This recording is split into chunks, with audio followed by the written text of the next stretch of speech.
Good morning and welcome to Rising. We have another great show for you today. It is Thursday. We'll be joined actually by Representative Jim Jordan to discuss Republican efforts to respond to how judges are preventing, blocking, and getting in the way of Donald Trump's agenda. It'll be a really fascinating interview, so look forward to that. I am joined today by Linda Tran. So nice to see you, Linda. Nice to see you. I feel like it's always far too long in between our times. Indeed, indeed. How have you been? I'm good. Good. What's on your radar? Happy to tell you. Let's get right into it. For years, the Democratic political figures, liberal activists, and the resistance movement writ large have drawn morbid comfort from the fact that Donald Trump supporters were, frankly, quite old on average. The Trump phenomenon, they believed, had an expiration date sometime in the near future. Young voters would replace their parents and grandparents as demographics shifted, and all would be right, or rather left, with the world.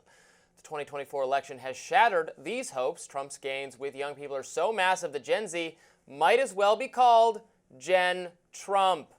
Data guru David Shor laid bare this stark reality in an interview with the New York Times' Ezra Klein last week that we've discussed a little bit on this show, but I wanted to go over it again because, man, are these numbers interesting. Shor walked Klein through the ramifications of his polling insights and voter analyses, which reveal a historically unprecedented rightward shift among young people, particularly young males. You can feel it in the air. Trump won voters under the age of 26. White women, white men, and black men in this demographic all leaned in Trump's direction. Only black women did not. The former president won 18-year-old non-white men outright. Think about that. That is amazing, given historical trends. Young people, Shor notes, appear to be, quote, the most conservative generation that we've experienced maybe in 50 to 60 years. The reasons for this are not hard to grasp. First and foremost, Trump and his surrogates have become masterful communicators on Gen Z's preferred media platforms, podcasts, social media, and especially TikTok. When Trump arrived on the political scene a decade ago, he was a figure of cable news and of reality TV. Those are boomer broadcasting platforms, thus it's no surprise that older voters were his key contingent. The 2024 Trump campaign correctly surmised it would need to reach voters who reside outside retirement communities. The long-form podcast appearances would play to Trump's strengths, and moreover, the key podcasting personalities, Joe Rogan, Theo Vaughn, others, have come to evince a right-wing sensibility, if not exactly conservative politics.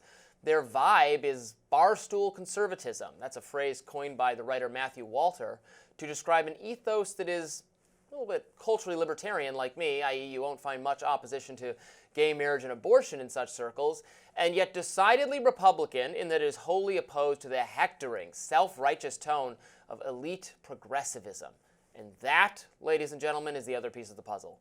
Democrats lack both an appealing messenger and an appealing message. In fact, they seem to have forgotten how to relate to young men at all.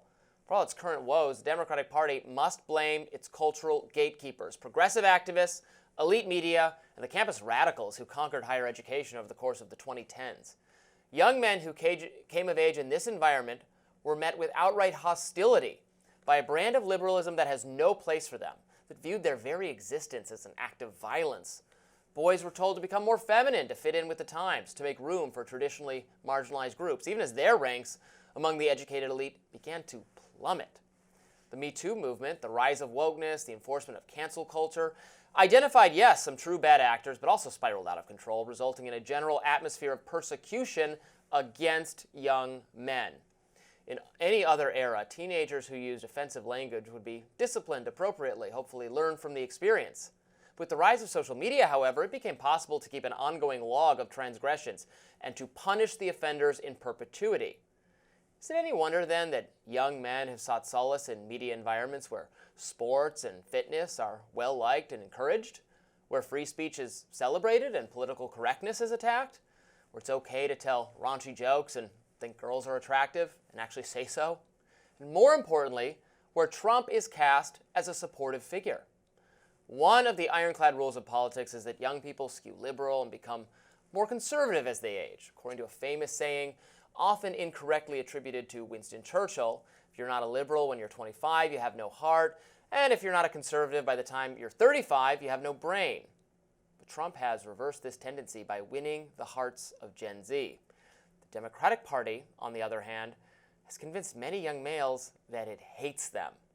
and it is paying the consequences of that. I also think it's a lot of COVID. I've been reflecting on this a lot, though, because the numbers really lay bare what we know anecdotally to be true from talking to young people, from seeing how they interact with each other, seeing what means of communication, where they get their news, where they hang out. All of that has shifted just dramatically to the right in the last, it feels like in the last year, frankly, but the seeds of that were sown already. I think it's a lot of COVID has to do with it a lot, and then the phenomenons I was mentioning.